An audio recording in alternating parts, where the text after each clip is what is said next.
I've always wanted to have a go at making dioramas, and I jumped straight into deep pour resin. I made plenty of mistakes, but instead of scrapping the idea, I decided to go bigger. A new diver, a new turtle. I used some pine bark mulch for rocks, and I had my first attempt at sculpting using air dry clay to make some coral. So what went wrong? With my first go for making the stands for my characters, I put down some resin on baking paper and it left a bit of a film on the stands, and they're really obvious. And when I made my sand base, I didn't clean the sand and I used a bit too much resin, so it left kind of a smoky film on the top. I also tried to use some cotton wool to create some bubbles for the diver, but it kind of floated around in the resin. Didn't stay put.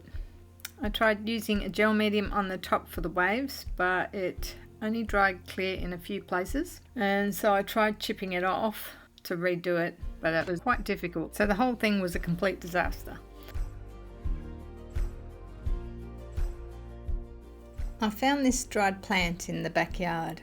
It's called a woolly bush, and I thought I'd be able to use it to make some seaweed. So I mixed up some paint, some PVA glue, a little bit of water, and the idea was to stiffen the seaweed a bit because it's quite flimsy. So I dipped that into the mix to give it an even coat and stood them up in the foam to dry. Time for sculpting. The instruction says to use damp hands, so I splashed a little bit of water on. It was quite tough to knead at the start, but once I got it moving, it softened a bit. I didn't have anything to roll the clay with, so I grabbed a PVC pipe and I began shaping what I thought might look like coral.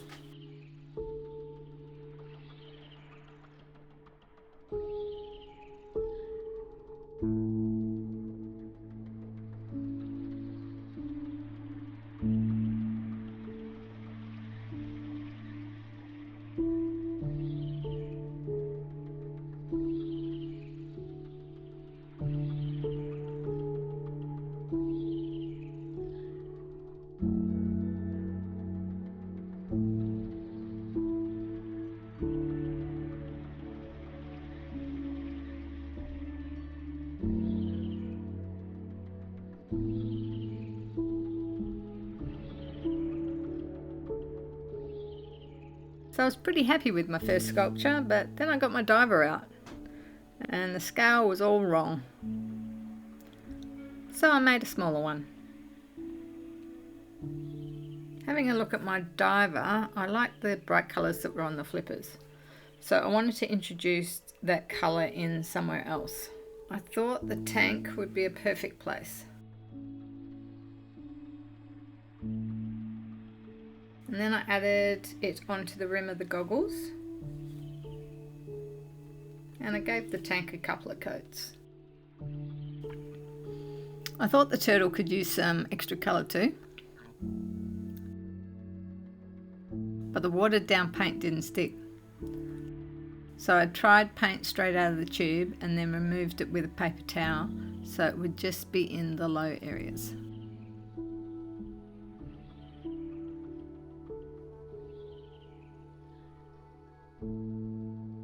Thought I'd add a few highlights to the seaweed just to make it less flat.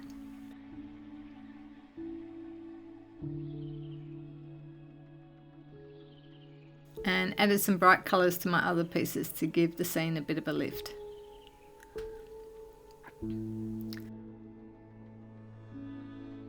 I wonder if polymer clay would have been easier to work with for creating small pieces. Let me know if you've had any experience with either of these types of clay. This time I decided to wash my sand and I laid it out on a tray to dry. While that was drying, I thought I'd make my mould. This time I want to go bigger given the diver is wearing a tank. It makes sense that the water should be a bit deeper. I am restricted with the resin on how deep I can go though, so I'm thinking about the same width and a fraction longer. Maybe twice as deep. This is my first time making a resin mould. Last time I used a silicone mold, so the size was predetermined. And I'll be using 2mm thick acrylic. I thought I'd start by scoring the acrylic multiple times so that I can snap it. This proved a lot trickier to snap than I thought. I tried multiple times, but it just wasn't going to snap. After a quick search on Google, I found a YouTube video from Hacks by Dad showing how to snap an acrylic sheet. So I rated the shed for the bits I needed for a clean snap.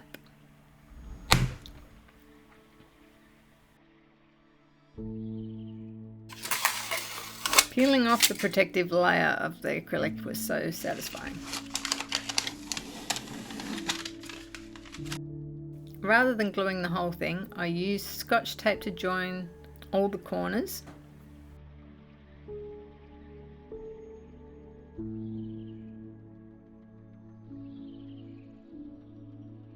And then glued the bottom with hot glue. I wonder if I could have taped the bottom as well. I guess that's a test for another time. I found some fish that I thought I could add into the scene to give it some more life, but they needed a bit more character.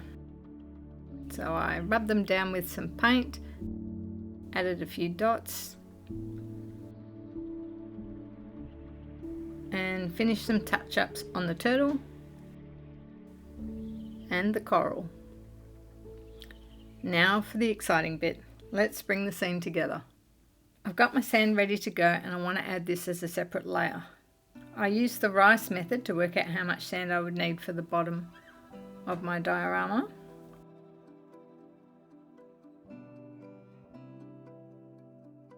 About 180 mils should do the job.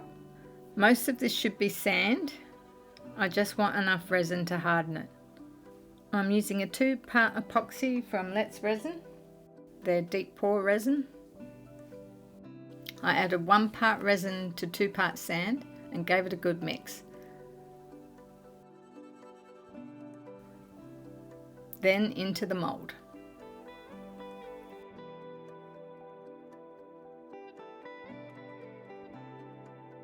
Finally setting the stage for my diorama.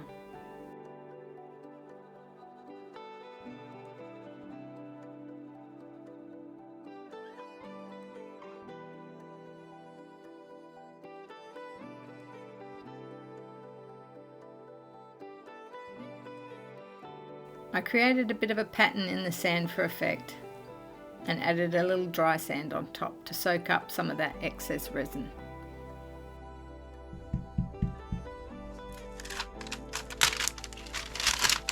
I did end up with a small leak, but now that it's dry, any gaps in the bottom should have sealed up. So let's go ahead and add some life. I used some UV resin to attach the fish to the seaweed so that they're suspended in the scene.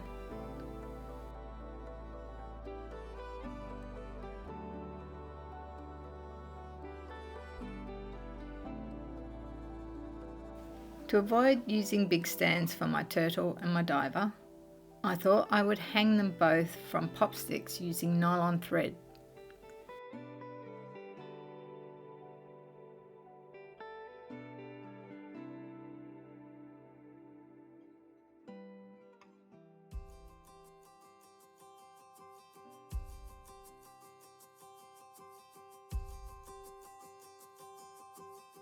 I thought I'd use the cotton wool again, but this time I attached it to the diver using UV resin. It wasn't going anywhere this time.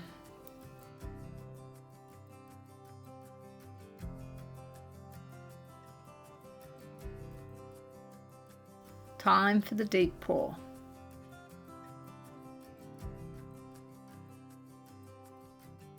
I mixed up a small amount of colour using Bermuda Bay and dark turquoise. I wanted to have more control when I was adding them in. I ended up moving the resin into a bigger bucket as I wanted to use a vacuum chamber to get the bubbles out. And it tends to rise in the vacuum chamber, so I didn't want it overflowing. A little goes a long way when adding colour. The blue turquoise is transparent and the Bermuda Bay is opaque, so it'll be interesting to see what colour I get. Last time I hardly used any colour at all. Into the vacuum chamber for 30 minutes.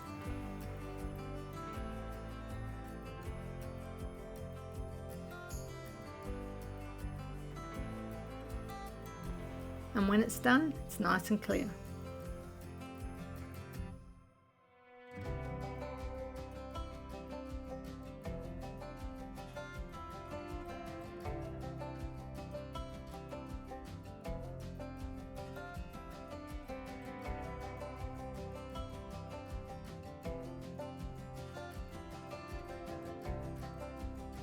I tried adding some deliberate bubbles to where the cotton wool was attached to the diver, but they just rose straight to the surface. So I'll try that again when it starts setting a bit. I popped any air bubbles that were on the top, but if you watch closely, you can see the turtle move. Oh, it's broken. How am I going to fix that? I suspect that I burnt through the nylon when I was torching the bubbles. The only way to fix this is to pull the turtle out and reattach it. This proves to be a little tricky as it's very slippery now, covered in resin. So I put a loop in the nylon and I slip it over a flipper, then reattach it to the pop stick. Fortunately, I discovered this before the resin had cured. As it was curing, I did start to get a little worried about how hot it was getting. I tried to add some more bubbles, but that still wasn't working. But it was time for me to go to sleep.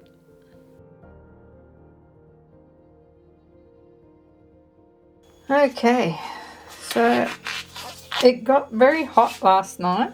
I don't really know what very hot is, but it was up to 55 degrees before I went to bed. It's dropped this morning, but we've got some warping. It's quite heavy.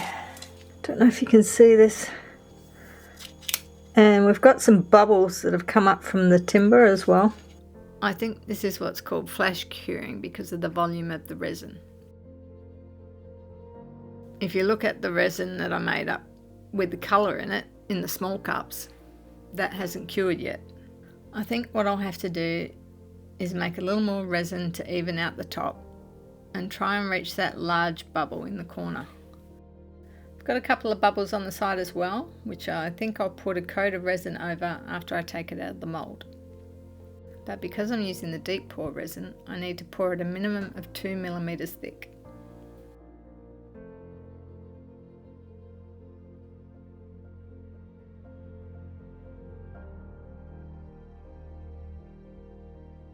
Once that was partially cured, I tried creating some ripples using a silicone tool by just pushing into the resin. But unfortunately, it leveled itself off again. I did try again when it was a bit harder, but it was much harder to work with. It was worth a try though, and I'll be going over the top of it with some gel medium, so that should add to the ripples. Time to take it out of the mould. I've been looking forward to this part, but I'm a little worried as I've filled it quite high and I don't have much to grab onto.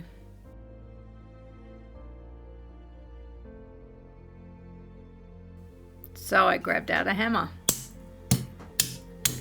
With a gentle tap, it worked like a charm.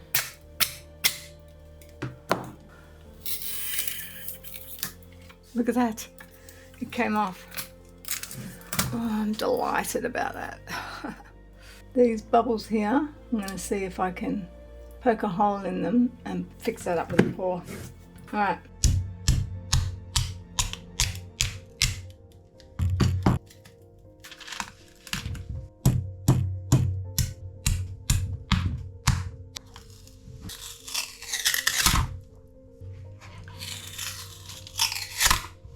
Alright, now I've got to get the bottom off. That might be a little bit more difficult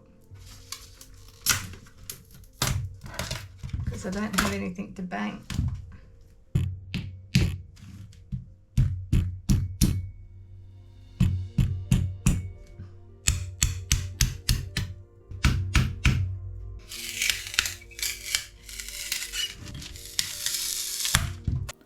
Cleaned up the edges on the top.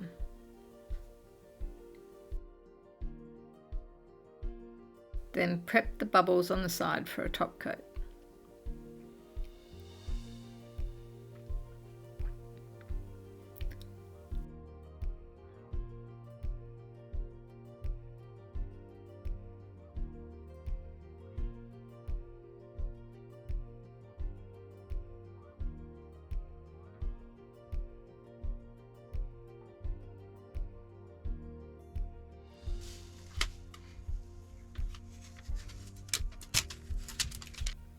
I mixed up a little gloss gel, glazing medium, and a little water for my textured waves. And you can see that I still have a bit of a ripple that I created earlier.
I appreciate you sticking around to the end.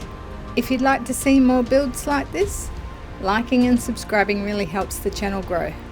See you next time.